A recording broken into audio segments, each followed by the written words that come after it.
Commander Vex stood in the middle of his dark metal ship, looking at the bright blue screen in front of him. 3 months ago, he had sent the most important message of his life to planet Earth, asking for help. Now the answer was here, and he could not believe what he was seeing. The message was simple and short. Earth would send one person to kill the evil ruler Krath, who had taken over 12 star systems and made slaves of billions of people. Vex had expected a team of deadly killers with big guns and scary masks. Instead, Earth was sending one man named Kim Day. Vex looked at the picture on his screen. Kim Day did not look like a killer at all. He had neat black hair and calm, dark eyes. His face was smooth and peaceful, like someone who worked in a library or taught children in school. There were no scars on his face, no metal parts in his body, no signs that he had ever fought anyone. The other commanders in the room started talking loudly among themselves. Captain Yorn, who had 4 strong arms covered in thick green scales, shook his head back and forth. His yellow eyes were wide with shock and anger. "This is crazy," Yorn said, his voice deep and rough. "Earth must be making fun of us. How can this small, quiet human kill Krath when our best warriors have all failed? Krath has killed over 300 assassins who tried to murder him.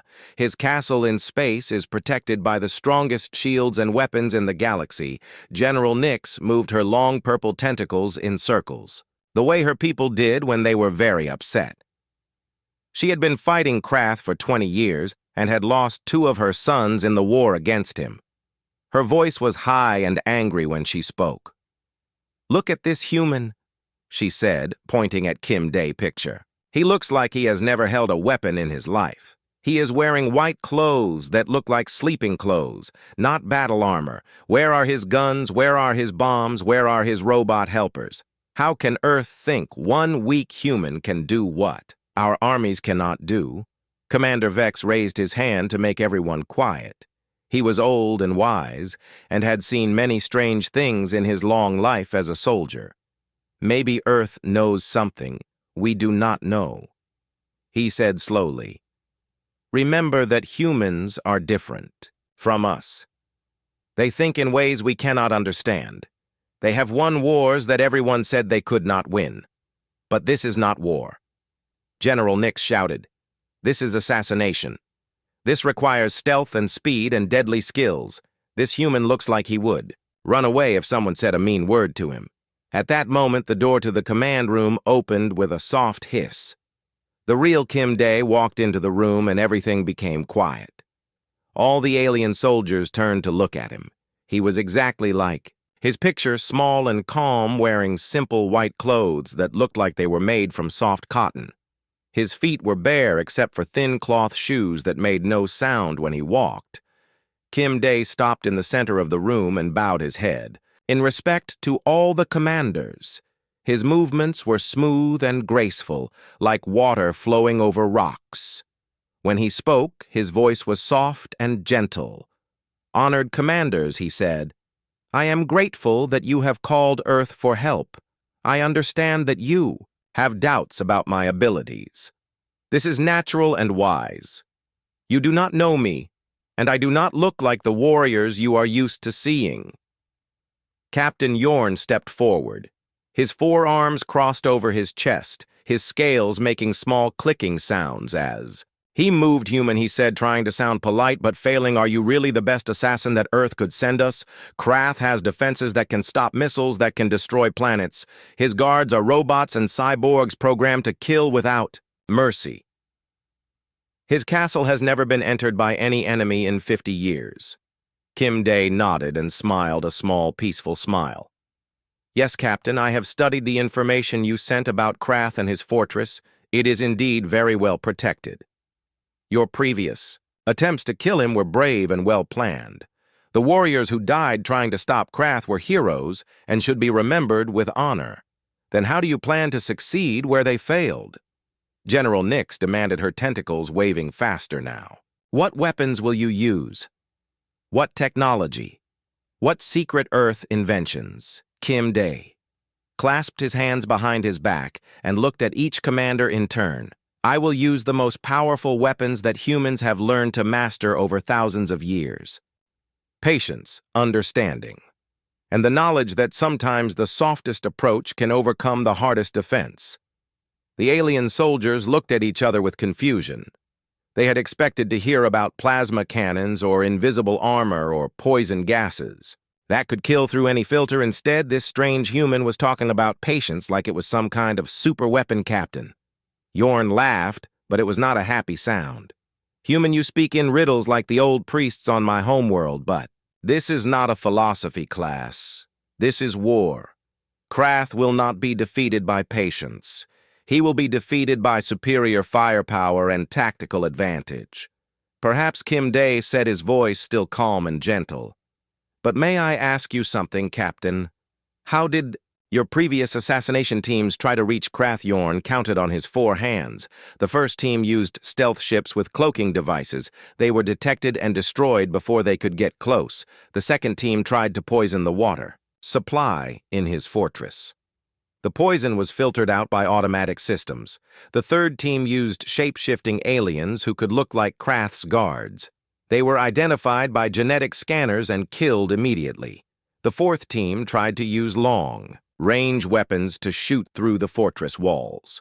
The walls absorbed the energy and converted it to power for Krath's shields. Kim Day listened carefully to each example, nodding his head as if he was a student learning from a teacher. And in each case, the assassination team tried to match Krath's strength with strength, his technology with technology, his violence with violence. Yes, Yorn said impatiently. That is how war is fought. You use your best weapons against the enemy and hope they are better than his weapons. Kim Day walked slowly to the big window that showed the stars outside. In the distance, they could see Krath's fortress, like a dark metal moon covered with weapon towers and shield generators. It looked impossible to attack, and even more impossible to enter. Secretly, on my world. Kim Day said softly, we have an old story about a contest between the sun and the wind. The wind boasted that it was stronger than the sun and challenged it to remove a traveler's coat.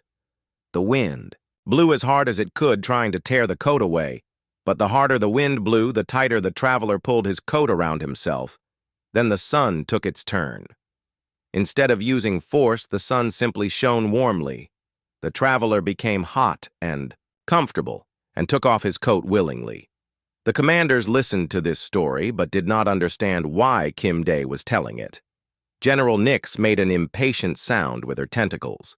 This is a nice children's story, human, but what does it have to do with killing? Krath Kim Day turned away from the window and looked directly at her. Sometimes, General, the indirect path is faster than the direct path. Sometimes gentle pressure accomplishes what violent force cannot. Everyone who has tried to kill Krath has approached him like the wind in the story, using force and violence and technology, but perhaps it is time to try the way of the sun. What does that mean? Captain Yorn asked Kim. Day smiled again. It means I will not break into Krath's fortress. I will ask him to invite me in. The room exploded with shocked voices and angry arguments. The idea was so crazy that several commanders thought Kim Day was making a joke, but his calm, peaceful expression never changed. And slowly, the alien soldiers began to realize that this strange human was completely serious. He really intended to walk up to the front door of the most secure fortress in the galaxy and ask to come inside. And somehow he believed this impossible plan would work. 2 days later, Kim Day stood on the observation deck of the rebel ship, staring at the most terrifying sight in the known galaxy. Krath's fortress hung in the darkness of space like a giant metal spider with thousands of legs made of weapons and sensors. The fortress was bigger than most cities and had never been conquered by any army in 50 years of constant war. The structure rotated slowly in the void, and every surface bristled with gun turrets, missile launchers, and energy cannons. Smaller defense platforms floated around the main fortress in complicated patterns. their sensors sweeping space constantly looking for any sign of danger. Robot fighters patrolled the outer perimeter, ready to destroy anything that came too close. General Nix stood beside Kim Day, pointing at different parts of the fortress with one of her purple tentacles. "See those shield generators," she said. "They can stop weapons powerful enough to crack planets. Those sensor arrays can detect a single enemy soldier from 1,000,000 kilometers away. Those automated defense systems react faster than any living creature can think." Kim Day nodded slowly as he studied every detail of the fortress. He seemed calm and relaxed, as if he was looking at a beautiful sunset. "Instead of the deadliest military installation in the galaxy, what about visitors?" he asked. "Does Krath ever allow anyone to come aboard his fortress, Captain?" Yorn made a snorting sound with his 4 nostrils. "Visitors? Nobody visits Krath unless they want to die. He trusts no one and sees enemies everywhere. Anyone who approaches his fortress without permission is destroyed immediately." "But surely," Kim Day said, still speaking in his soft, gentle voice, "even a tyrant like Krath must sometimes conduct business with other worlds. He must need supplies, food, fuel, information. How does he communicate with the outside galaxy?" The alien commanders looked at each other with surprise. They had been thinking about Krath as a military target for so long that they had forgotten. He was also the ruler of 12-star systems. Commander Vex scratched his scaly chin with one clawed finger. "Well," he said slowly, "Krath does maintain some diplomatic channels. He has to coordinate the tribute payments from conquered worlds and negotiate mining rights and trade agreements. But those meetings are held in heavily guarded conference rooms with dozens of security checks. And who attends these meetings?" Kim Day asked. "Usually representatives from agricultural worlds or mining corporations." Vex replied. "People seeking permission to extract resources or deliver food supplies, but they are all thoroughly investigated before being allowed anywhere near the fortress. Their backgrounds are checked for months in advance." Kim Day turned away from the window and walked to the central holographic display that showed detailed images of the fortress. "I would like to study the records of these diplomatic visits," he said. "Can you show me who has been permitted to meet with Krath in the past year?" General Nix manipulated the controls, and the display changed to show a list of names and organizations. Most were representatives from small agricultural worlds seeking permission to sell grain and vegetables to Krath's armies. Others were mining companies asking for contracts to extract metals and crystals from conquered planets. Kim D read through the list, carefully nodding to himself as if he was solving a puzzle. Finally, he pointed to one entry, Ambassador Lee from the farming world of Peaceful Valley here to negotiate grain shipments and vegetable deliveries. This meeting took place 6 months ago, so what Captain Yorn said impatiently. That farmer probably paid huge bribes just to get 5 minutes with Krath and then went home with nothing. Perhaps Kim Day said, but noticed that he was allowed to bring a small staff with him, 3 assistants to help carry documents and samples. This shows that Krath is willing to meet with agricultural representatives, and that he allows them to bring helpers. The commanders still did not understand what Kim Day was thinking. Commander Vex leaned forward in his chair. "Human, are you suggesting that you disguise yourself as a farmer?" "This plan sounds even more crazy than your previous ideas." "Not exactly," Kim Day replied. "I am suggesting that I become what Krath expects to see. A harmless representative from a small agricultural world seeking nothing more than permission to sell food to his armies. Someone so ordinary and unthreatening that his security forces will barely notice me." "But you are not a farmer," General Nix protested, "and you know nothing about agriculture. How will you convince Krath's investigators that you are legitimate Kim?" Day smiled his peaceful smile. "Earth has excellent intelligence services," he said. "They have been preparing for this mission for 3 months. By now, there are computer records in 12 different databases showing that Ambassador Lee Min represents the agricultural collective of New Seoul. a small farming world in the Outer Rim. The records show that Li Min has been a diplomat for 15 years, specializing in food trade agreements. The alien commanders stared at Kim Dae with amazement. They had not realized that Earth was capable of such sophisticated deception. Captain Yorn shook his massive head. But even if you can fool the background checks, he said, how will you get past the security scanners that check for weapons and hidden devices? I will carry no weapons, Kim Dae replied, and no hidden devices. I will bring only what a real agricultural diplomat would bring. Sample containers of grain and vegetables, trade documents and financial reports, a small wooden staff that serves as a symbol of office in my supposed homeland. Everything will be exactly what it appears to be. This is insane, General Nix said, her tentacles writhing with agitation. You plan to walk into the most secure fortress in the galaxy, carrying nothing but vegetables and paperwork. How do you expect to assassinate Krath with grain samples? Kim Dae walked back to the window and looked out at the rotating fortress. Sometimes he said the most powerful weapon is the one that nobody recognizes as a weapon.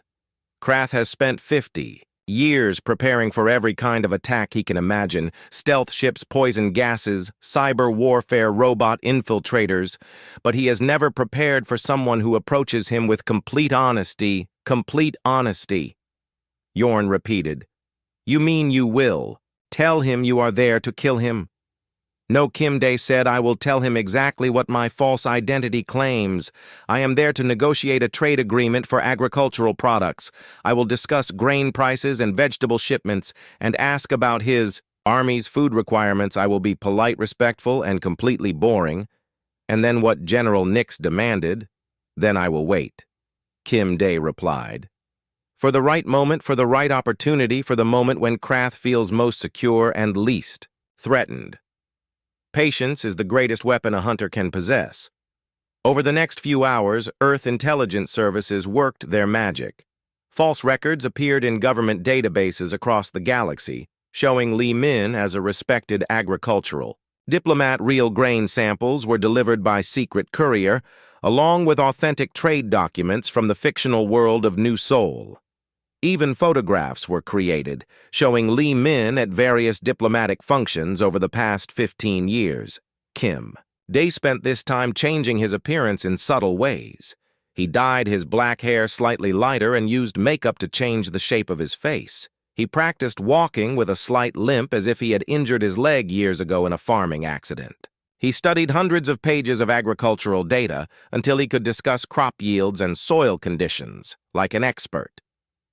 When the transformation was complete, even the alien commanders had trouble recognizing him.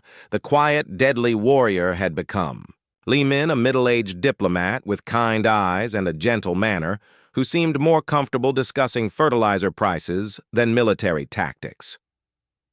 The forged diplomatic request was transmitted to Krath's fortress through official channels.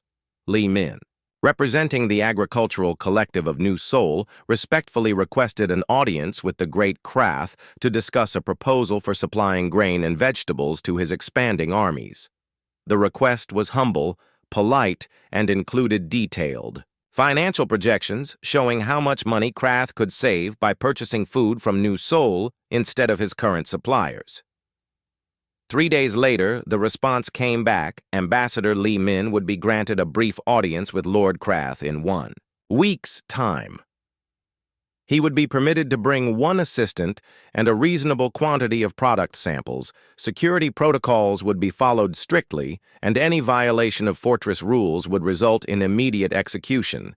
Kim Dae read the message. With satisfaction, the first part of his impossible plan had worked. Krath had invited his own assassin to dinner. The shuttle that carried Kim Dae to Krath's fortress was small and uncomfortable, with hard metal seats and no windows. Kim Dae sat quietly, wearing the plain brown robes of an agricultural diplomat and carrying a simple wooden case filled with grain samples. His companion was a young Korean woman named Park So-ra, who was actually one of Earth's most skilled intelligence agents, but appeared to be nothing more than a nervous assistant carrying trade documents as their shuttle approached the massive Fortress Kim Dae could see the true scale of Krath's paranoia through the small porthole. The docking bay where they would land was surrounded by weapon emplacements that could vaporize their shuttle in seconds. Robotic arms extended from the fortress. Walls to grab their ship and pull it into an enclosed chamber where it could be scanned and searched completely. The moment their shuttle touched down, soldiers surrounded it. These were not ordinary guards, but cybernetic warriors with metal limbs and glowing red eyes. Their weapons were built into their arms and could fire deadly energy beams without any warning. Each soldier moved with the precise mechanical rhythm of a robot programmed for killing. A voice spoke from hidden speakers in the Wall's Ambassador Li Min and assistant will exit the shuttle slowly with hands visible. No sudden movements are permitted. Any attempt to deviate from approved protocols will result in immediate termination. Kim Dae and Park So-ra stepped out. Of their shuttle moving carefully and keeping their hands where the guards could see them, Kim Dae bowed respectfully to the nearest soldier and spoke in the humble tone of a minor diplomat. Honored guards, we are grateful for this opportunity to meet with the great Krath. We bring only samples of our finest agricultural products and proposals that we hope will benefit his mighty armies. The lead guard scanned them with a device that could detect weapons, explosives, and hidden technology. The scanner found nothing suspicious, just two humans carrying grain samples and paperwork. Kim Dae had been careful to bring absolutely nothing that could be considered dangerous. Follow the guide markers, the guard commanded.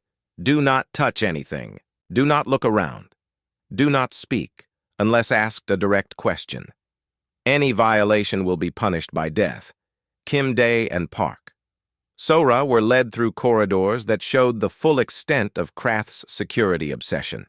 Every wall was covered with cameras that tracked their movements from multiple angles.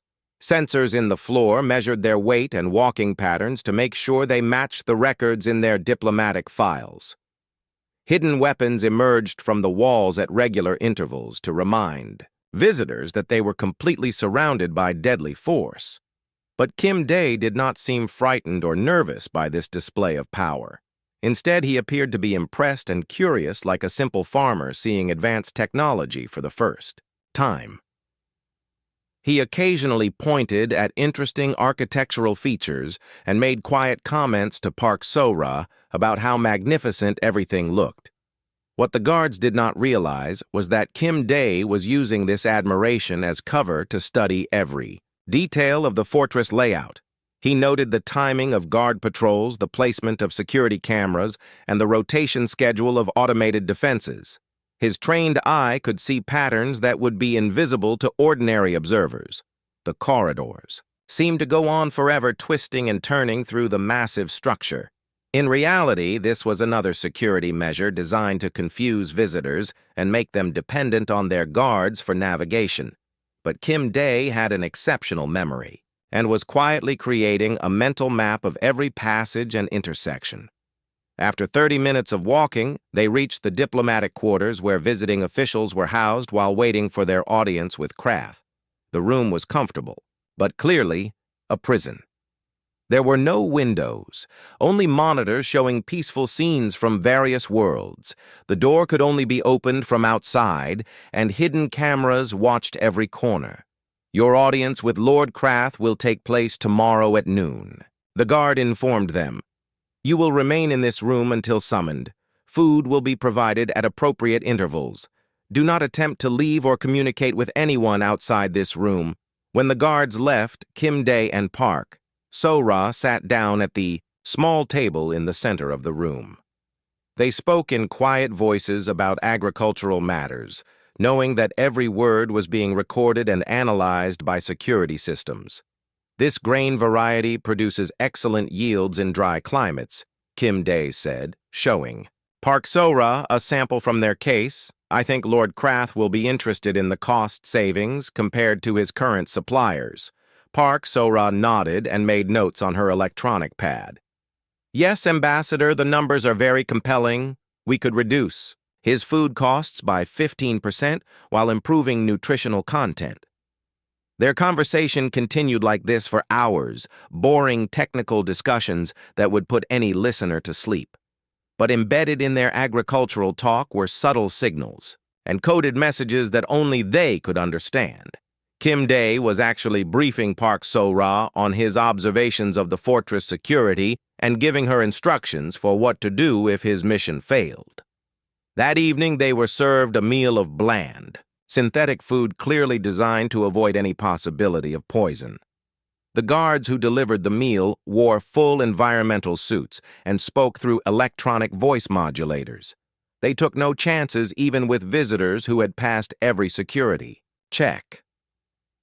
After the guards left, Kim Dae lay down on his narrow bed and appeared to fall asleep immediately. But he was not actually sleeping. Instead, he was entering a meditative state that his masters had taught him years ago. His breathing became slow and regular, his heart rate dropped, and his brain waves changed to patterns associated with deep rest.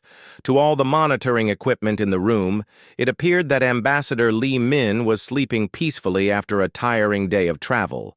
But Kim Dae was actually using this time to plan every detail of the next day's mission. He visualized the route to Krath's private chambers, calculated the timing of guard rotations, and prepared himself mentally for what he would have to do at midnight when the fortress entered its minimum security mode. Kim Dae opened his eyes. He had been lying motionless for 6 hours, but felt completely refreshed and alert. This was another skill his masters had taught him, the ability to rest his body while keeping his mind sharp. Very quietly, he got up from his bed and began to move around the room. Park So-ra remained asleep on her own bed, but she was actually maintaining watch through partially opened eyes, ready to create a distraction if needed. Kim Dae examined every surface of their prison room, looking for anything that might be useful. His fingers traced along the walls, feeling for loose panels or hidden access points. He studied the ventilation grates, the light fixtures, and the electronic locks on the door. Near the ceiling, he found what he was looking for: a maintenance access panel that was designed to allow repair crews to reach the rooms. Environmental systems. The panel was sealed but not locked because it was considered too small for any normal person to use. Kim Dae smiled to himself. Normal people had not spent 20 years learning to compress their bodies and squeeze through impossible spaces. Over the next hour, working with infinite patience and silence, Kim Dae managed to open the access panel and explore the maintenance tunnels beyond. The passages were cramped, dark, and filled with pipes and cables, but they provided access to areas of the fortress that were not covered by the main security grid. By dawn, Kim Dae had mapped an alternate route through the fortress infrastructure that would allow him to reach almost any location without being detected. He had also identified the perfect hiding place for after his mission was complete and discovered several emergency escape routes that even Krath's security forces did not know existed. When the guards came to wake them for breakfast, Kim Dae was lying peacefully in his bed, looking like a man who had slept soundly all night. The access panel was sealed again and showed no signs of having been disturbed. Today, Ambassador Lee Min would meet with the most dangerous man in the galaxy, and tonight, Kim Dae would complete the most important assassination in human history. At exactly noon, Kim Dae and Park So-ra were escorted from their quarters to the most secure area of the fortress, the throne room where Krath held court. The journey took them through 3 separate security checkpoints, each more thorough than the last. At each station, their identities were verified, their bodies were scanned, and their grain samples were tested for any possible threat. The throne room was a massive chamber designed to intimidate visitors and display Krath's absolute power. The ceiling disappeared into darkness high above, while the walls were decorated with weapons and armor taken from defeated enemies. Holographic displays showed maps of Krath's conquered territories, with new worlds being added constantly as his empire expanded.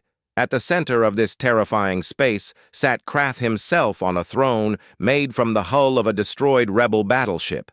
The tyrant was enormous, even sitting down easily 3 meters tall with muscles enhanced by genetic modification and cybernetic implants. His skin was gray and metallic. His eyes glowed red and his voice rumbled like distant thunder when he spoke. So Krath said, looking down at Kim Day with obvious boredom, "You are the farmer who thinks he can feed my armies better than my current suppliers. Tell me, little man, why should I waste my time listening to your pathetic proposals?" Kim Day bowed deeply and spoke in the respectful tone of a minor official addressing a great ruler. "Mighty Lord Krath, I am honored. Beyond measure that you have granted me this audience. I come from New Seoul, a humble agricultural world that seeks only the privilege of serving your magnificent empire." Krath leaned forward slightly, his metal teeth gleaming in the artificial light. "Your world is unknown to me," he said. "Why should I trust food from a planet I have never conquered? What guarantee do I have that your grain is not poisoned or your vegetables contaminated with disease?" Kim Day opened his wooden case and removed several sample containers. Each one held a different type of grain or dried vegetable, all of which had been carefully prepared by Earth's intelligence services to be completely authentic. "These samples come from our finest fields." "Mighty Lord," he said, "each variety has been tested and certified pure by our agricultural scientists." He handed the containers to one of Krath's guards, who immediately took them to a scanning station built into the side of the throne. Advanced sensors analyzed each sample, checking for toxins, bacteria, viruses, and any other possible threat. After several minutes, the scanner gave an all-clear signal. "The samples are clean," the guard reported. "No contamination detected. Chemical composition matches standard agricultural products." Krath nodded and gestured for Kim Day to continue his presentation. For the next hour, Kim Day played his role perfectly. He discussed crop yields, soil conditions, weather patterns, and harvest schedules with the boring expertise of a career agricultural diplomat. His proposals were detailed, reasonable, and would actually save Krath significant money on food purchases. Park Sora assisted by displaying financial charts and production schedules on her portable computer. Her nervous manner and obvious respect for Kim Day convinced everyone watching that she was exactly what she appeared to be, a junior assistant helping her superior with an important business meeting. Throughout the presentation, Kim Day was carefully studying Krath and his surroundings. The tyrant was protected by personal energy shields that could stop bullets or laser beams. His throne was surrounded by hidden weapons that would activate if anyone made a threatening move. Dozens of guards stood ready to kill any visitor who showed the slightest sign of hostility, but Kim Day also noticed things that others might miss. Krath had a habit of rubbing his left temple when he was thinking hard. He favored his right side slightly when shifting position, suggesting an old injury. His breathing pattern indicated that he was not as physically perfect as he appeared despite all his cybernetic enhancements. More importantly, Kim Day observed Krath's daily routine through careful questions disguised as business concerns.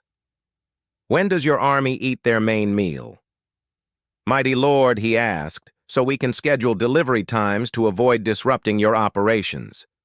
"What time do you personally review food quality reports so we can ensure everything meets your exacting standards?" Krath's answers revealed that he maintained a strict schedule. Morning combat training in his private gymnasium, afternoon strategic planning sessions with his generals, evening feasts with his inner circle, and late-night solitude in his personal chambers where he reviewed intelligence reports and planned future conquests. This information was exactly what Kim Day needed. The personal chambers would be the perfect location for what he had to do. They were heavily defended, but they were also the one place where Krath would be alone and relaxed. After the presentation ended, Krath seemed moderately impressed by Kim Day's proposals. "Your terms are acceptable," he rumbled. "I will consider purchasing grain from your world. But first, my food specialists must conduct additional testing. You will remain here for 3 days while they evaluate your samples." Kim Day bowed again. Mighty Lord, your wisdom is renowned throughout the galaxy. We are honored to wait for your decision, and grateful for your careful consideration of our humble offerings. As they were escorted back to their quarters, Kim Day felt a sense of satisfaction. The meeting had accomplished everything he had hoped for. He had gained Krath's limited trust established, a legitimate reason to remain in the fortress for several more days, and most importantly, learn the tyrant's personal schedule and security arrangements. That evening, Kim Day and Park Sora were served dinner in their room and then left alone for the night. The guards assumed that two agricultural diplomats would simply rest and wait patiently for Krath's decision. But as soon as the fortress settled into its nighttime routine, Kim Day began the most dangerous phase of his mission. At precisely 2 in the morning, when the guard rotations created a brief gap in surveillance, Kim Day silently opened the maintenance access panel he had discovered the night before. His body seemed to flow like liquid as he squeezed through the narrow opening and disappeared into the fortress infrastructure. The maintenance tunnels were a maze of pipes, cables, and ventilation ducts that ran throughout the massive structure. Most were too small for normal use, but Kim Day had spent years training his body. To fit into impossible spaces, he moved through the cramped passages like water flowing downhill, making no sound and leaving no trace of his passage. Following his mental map from the previous night, Kim Day navigated through the bowels of the fortress, toward Krath's personal quarters. The route was complex and dangerous, with several points where detection equipment might spot an intruder. But Kim Day had studied the security patterns carefully and knew exactly when and where he could move safely. After an hour of careful progress through the tunnel system, Kim Day reached his destination, a small access chamber directly beneath Krath's private rooms. Here, he would wait until the perfect moment presented itself. The chamber was barely large enough for one person to sit, and Kim Day had to remain motionless for hours in an extremely uncomfortable position. But his training had prepared him for this kind of endurance. He controlled his breathing, slowed his heartbeat, and entered a meditative state that allowed him to wait without strain. Through tiny gaps in the chamber walls, Kim Day could hear sounds from Krath's quarters above. The tyrant was following his usual evening routine, first meeting with his intelligence officers to review reports from across his empire, then spending time alone studying tactical displays and planning future conquests. Kim Day listened carefully to every sound, learning the rhythm of Krath's movements and habits. The tyrant walked with heavy steps that made the metal floor ring.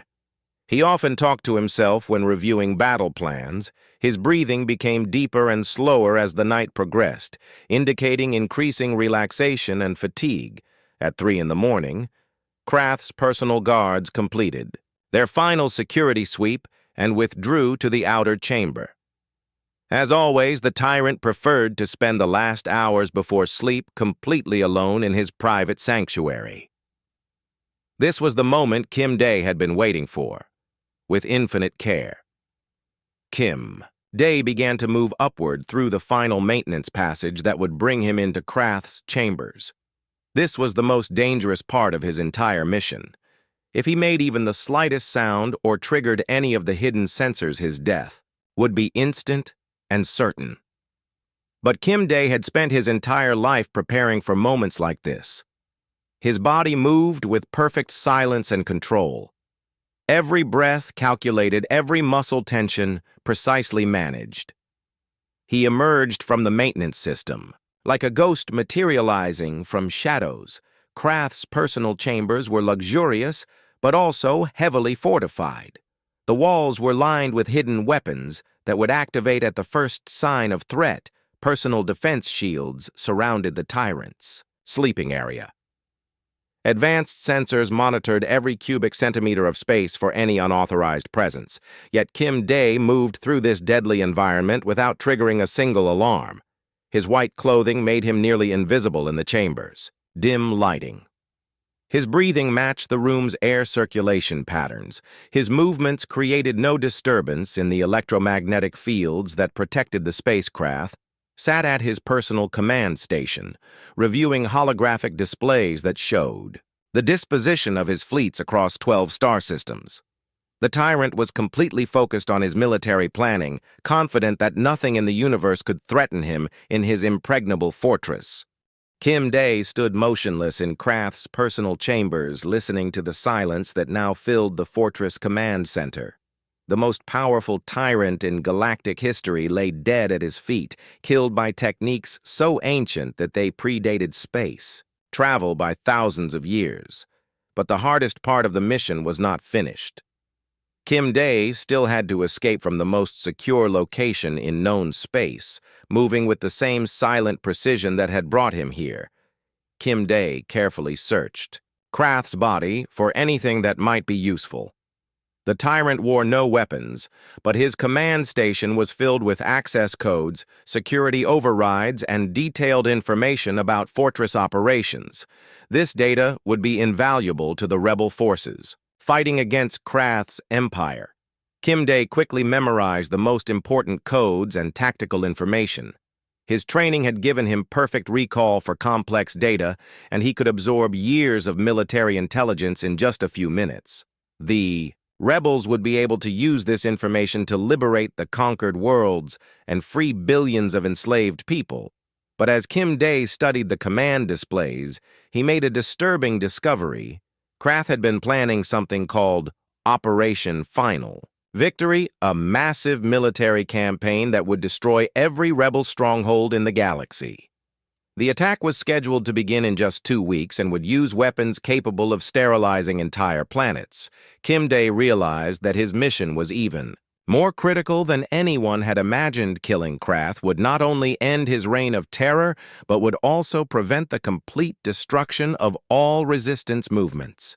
The death of one tyrant would literally save billions of lives. After memorizing the most crucial intelligence, Kim Day began his escape. He moved back toward the maintenance access where he had entered, but stopped when his enhanced hearing detected sounds from the outer chambers. Krath's personal guards were conducting an unscheduled security check, something they had never done before during Kim Day's 3 nights of observation.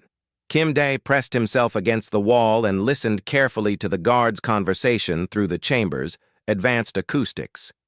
Their voices were tense and worried, suggesting that something had made them suspicious.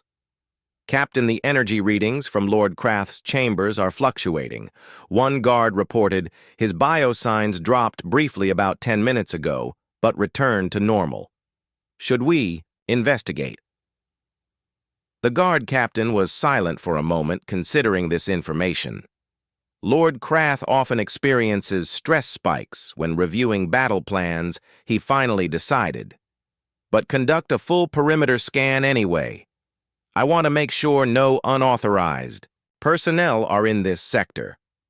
Kim Day felt his heart rate increase slightly as scanner beams began sweeping the outer areas of Krath's chambers. The rebels had provided him with clothing that could fool most detection equipment, but these were military-grade sensors designed to find hidden enemies. If the scans reached his location, he would be discovered and killed instantly, with no time to return to the maintenance tunnels. Kim Day looked around the chamber for another hiding place. Krath's quarters were luxurious but sparsely furnished, with few places where a person could conceal themselves. The scanning beams were getting closer and would reach his position in less than 30 seconds. Then Kim Day noticed something that other infiltrators might have missed. Krath's throne-like command chair was actually hollow underneath, with a small service compartment that contained backup power systems and emergency communication equipment. The space was barely large enough for a human body, but Kim Day had learned to compress himself into impossible positions, moving with liquid grace. Kim Day slipped under Krath's chair just as the scanner beams swept into the main chamber. The equipment detected the dead tyrant's body, the active command systems, and various pieces of furniture, but registered nothing unusual. The hollow space beneath the chair was shielded by the same technology that protected Krath's personal equipment. For 20 minutes, Kim Dae remained motionless in his cramped, hiding place while the guards conducted their security sweep. Above him, Krath's lifeless form remained slumped over the command station, appearing to anyone who looked like a military leader, working late into the night reviewing important documents. Finally, the guards completed their inspection and returned to their normal posts. Kim Dae waited another 10 minutes to make sure they were gone before carefully emerging from his hiding place. Every muscle in his body ached from the uncomfortable position, but he had avoided detection at the most critical moment. Now Kim Dae faced a new problem. The unscheduled security sweep had disrupted the normal patrol patterns that he had memorized. His original escape route through the maintenance tunnels might no longer be safe because the guards were now on higher alert and conducting random checks. Kim Dae studied the fortress layout displayed on Krath's command station, searching for an alternative escape route.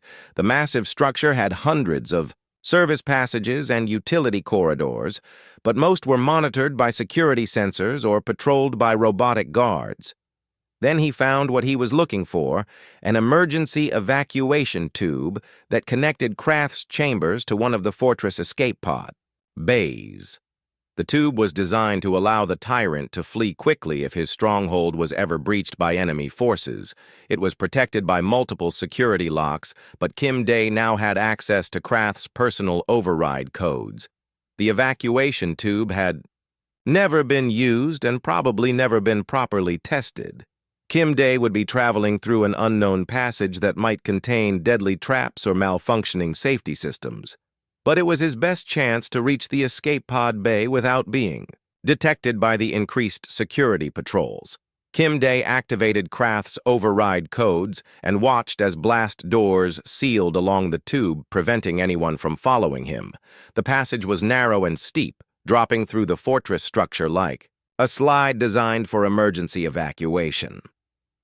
Kim Dae entered the tube feet first and began his rapid descent toward the lower levels. The journey through the evacuation tube was terrifying and disorienting. Kim Dae slid through darkness at tremendous speed, unable to control his direction or speed. He hit several turns and bends that nearly knocked him unconscious and passed through decontamination chambers that sprayed him with cleaning chemicals. After what felt like hours, but was probably only minutes, Kim Dae emerged from the tube into the fortress escape pod bay. This area was less heavily guarded than other sections because it was considered impossible to reach without proper authorization. The few robotic sentries that patrolled the bay were programmed to ignore anyone arriving through the official evacuation system. Kim Dae quickly located an escape pod that was fueled and ready for launch.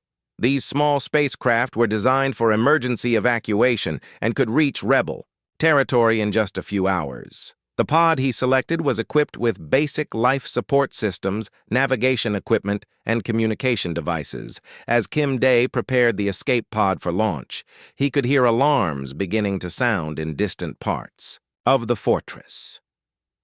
Someone had finally discovered Krath's body, and the entire installation was switching to maximum security alert. Within minutes, thousands of guards would be searching every corridor and chamber, looking for the assassin Kim Dae sealed himself inside the escape pod and initiated the launch sequence. The small craft shot out of the fortress docking bay like a bullet fired from a gun. Emergency thrusters pushed the pod away from Krath's installation at maximum acceleration while stealth systems tried to hide its signature from pursuing fighters. Behind him, Kim Dae could see the fortress erupting in chaos as emergency lights flashed and weapon systems powered up. Squadrons of fighter craft launched from multiple bays beginning their search for whoever had killed their master. But they were looking for an enemy fleet or a stealth ship, not a single escape pod using legitimate evacuation codes, as his pod raced toward Rebel space. Kim Dae allowed himself a moment of satisfaction. The impossible mission had succeeded. The galaxy's most feared tyrant was dead.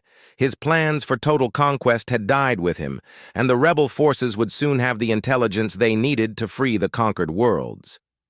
But Kim Day felt no joy in his victory, only the quiet sadness that came with taking a life even one as evil as Krath's.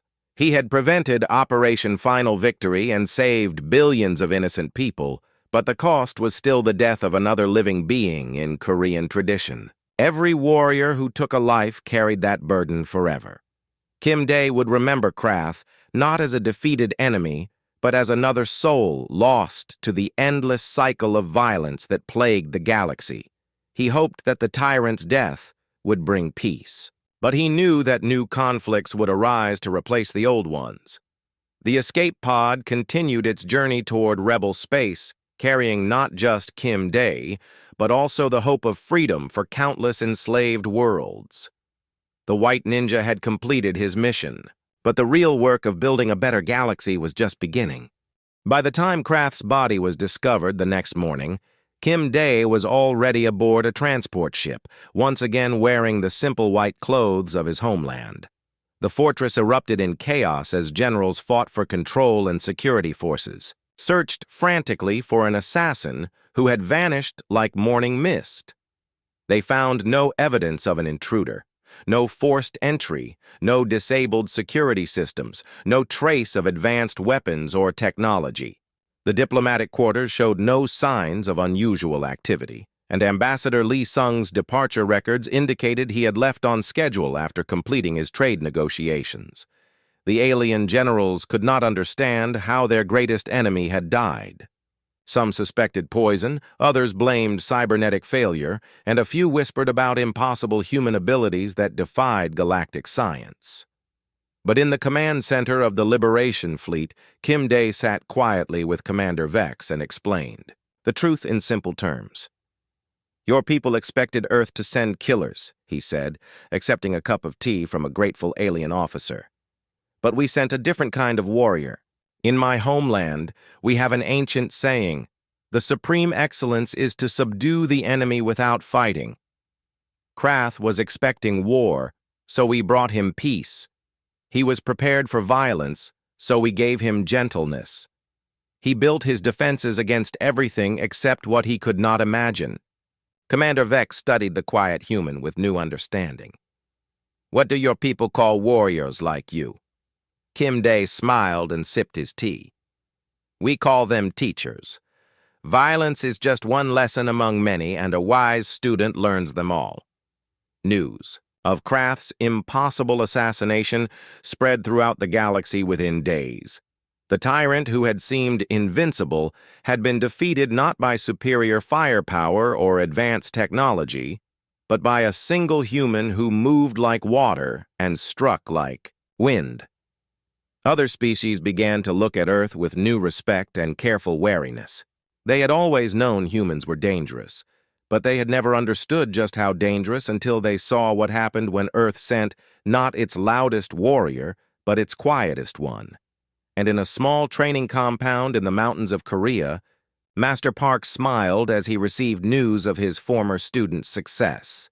The White Ninja tradition would continue, passed down through generations of warriors who understood that true strength came not from the ability to make noise, but from the wisdom to know when silence was the most powerful weapon of all.